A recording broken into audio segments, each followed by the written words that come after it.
Hello and welcome to the Minimum Competence episode for Monday, August 18th, 2025. I'm your host for today, Andrew Leahy, a tax and technology attorney from New Jersey. On today's episode, a Supreme Court showdown over Education Department firings, Powell's Jackson Hole dilemma, Wegovy's new approval, and Norton Rose's tech flop. Let's remember, confidence comes not from always being right, but from not fearing to be wrong. And read today's legal news. On this day in legal history, August 18th, 1920, the 19th Amendment to the U.S. Constitution was ratified, guaranteeing women the right to vote and marking a major legal milestone in the struggle for gender equality. The amendment states simply, quote, "The right of citizens of the United States to vote shall not be denied or abridged on account of sex." Its passage capped more than 70 years of organized activism dating back to the Seneca Falls Convention in 1848. Suffragists like Susan B. Anthony, Elizabeth Cady Stanton, Sojourner Truth, and Alice Paul played pivotal roles in maintaining momentum across generations, despite fierce opposition. The road to ratification was grueling. Congress passed the amendment in 1919, but it still required approval from 3/4 of the states, 36 at the time. Tennessee became the critical 36th state, narrowly approving the amendment in a dramatic vote where a 24-year-old legislator, Harry T. Byrne, changed his vote after receiving a letter from his mother urging him to support suffrage. That moment tipped the scales and enshrined the right to vote for women nationwide. Before the amendment, several Western states had already extended suffrage to women, but many others actively suppressed it. The legal recognition of women's voting rights through constitutional amendment removed any ambiguity and forced all states to comply. The 19th Amendment not only transformed the electorate, but also reshaped American democracy by recognizing women as full political participants. The Trump administration is accusing a federal judge in Boston of undermining the authority of the U.S. Supreme Court by continuing to block the administration from firing staff in the Department of Education's Office for Civil Rights. U.S. District Judge Myung Yoon had issued an injunction requiring the reinstatement of employees let go in a massive layoff, despite the Supreme Court having recently paused a broader version of that order. The Justice Department has asked the First U.S. Circuit Court of Appeals to intervene, arguing that Yoon's refusal to lift the narrower injunction contradicts the Supreme Court's ruling and undermines the rule of law. The judge's decision stems from a lawsuit challenging Secretary of Education Linda McMahon's plan to lay off over 1,300 department employees, part of President Trump's broader goal of eliminating the department entirely, something only Congress can actually authorize. The plaintiffs, including students and advocacy groups, focused specifically on the Office for Civil Rights, which was set to lose half of its staff. They argue that lifting the injunction now would effectively reward the administration's ongoing failure to comply with the court's order, as the terminated employees have not yet been reinstated. Judge Yoon, appointed by President Biden, criticized the Supreme Court's ruling as unreasoned and pointed to the administration's continued noncompliance. The First Circuit has asked the plaintiffs to respond promptly to the Justice Department's request, signaling an expedited review.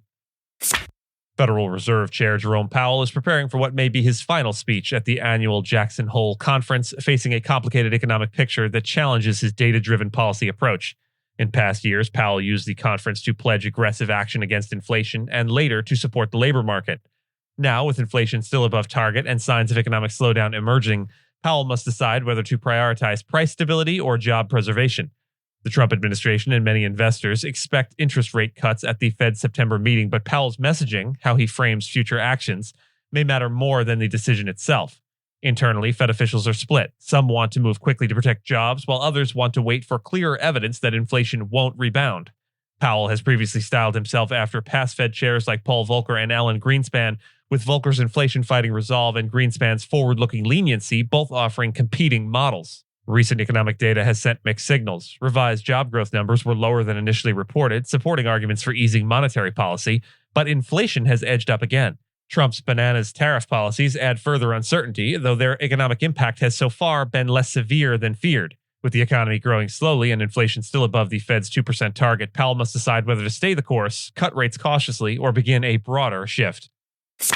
Novo Nordisk's shares rose by up to 5% after receiving accelerated U.S. approval for its weight loss drug Wegovy to treat MASH, which is metabolic dysfunction-associated steatohepatitis, a progressive liver disease that affects about 5% of U.S. adults. This marks the first GLP-1 drug approved for MASH and offers a significant, if temporary, advantage over competitor Eli Lilly, which is still in clinical trials for its own MASH-targeting drug, tirzepatide. The news was a welcome reversal for Novo, which recently lost over $70 billion in market value following a profit warning and leadership change. The company, once Europe's most valuable publicly traded firm due to Wegovy's success, has seen its share price drop sharply over the last year amid intensifying competition in the obesity drug market and the rise of compounded copycat drugs. Although Novo now holds a short-term lead in the liver disease market, analysts expect that exclusivity will be brief once Eli Lilly gains approval. Novo has also submitted applications in Europe and Japan, signaling its intention to secure broader global use for Wegovy beyond weight loss. Norton Rose's ambitious tech partnership with NMBL Technologies has ended in failure and mutual lawsuits, highlighting how difficult it is for big law firms to pivot from selling legal services to selling tech products. The firm's Chicago office, launched in 2022 as an innovation hub, aimed to introduce 150 clients to Proxy, a legal workflow tool developed by a new partner, Daniel Farris. But 3 years later, not a single sale was made. NMBL claims Norton Rose didn't uphold its end of the deal and stifled the rollout, while the firm says clients weren't interested and is seeking damages for the investment. The fallout underscores broader challenges law firms face as they increasingly invest in artificial intelligence and legal tech amid growing demand and rising budgets. Unlike traditional legal work, selling products requires different infrastructure and skills, such as dedicated sales teams, that most law firms lack. Despite producing marketing materials and training resources, NMBL alleges that very few Norton Rose lawyers engaged with the product and that the firm failed to meaningfully promote it. NMBL is seeking $15 million in damages, accusing the firm of using the deal merely to recruit talent, while Norton Rose wants $250,000, calling the product commercially non-viable. The firm also allegedly created a shell subsidiary, LX, to meet contract terms but never properly funded or activated it. This case illustrates the steep learning curve law firms face in transitioning to tech-based business models and the internal resistance that can derail innovation. And with that, and as always, I thank you so much for listening to Minimum Competence, your daily news podcast for lawyers. If you're looking for more than Minimum Competence, links to further reading on all the topics touched on today are in the show notes. And reviews go a long way towards helping new listeners to find our show. If you have a moment and can leave a rating or review on your podcast player, we'd sure appreciate it. And if you know someone that might be interested in the story we cover, consider sending them the episode. But remember, nothing here should be construed as legal advice because it is certainly never that.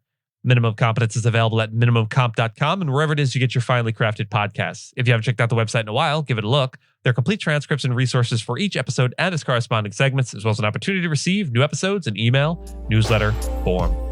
We'll see you back here tomorrow, and until then, remember, humility is not thinking less of yourself, it's thinking of yourself less.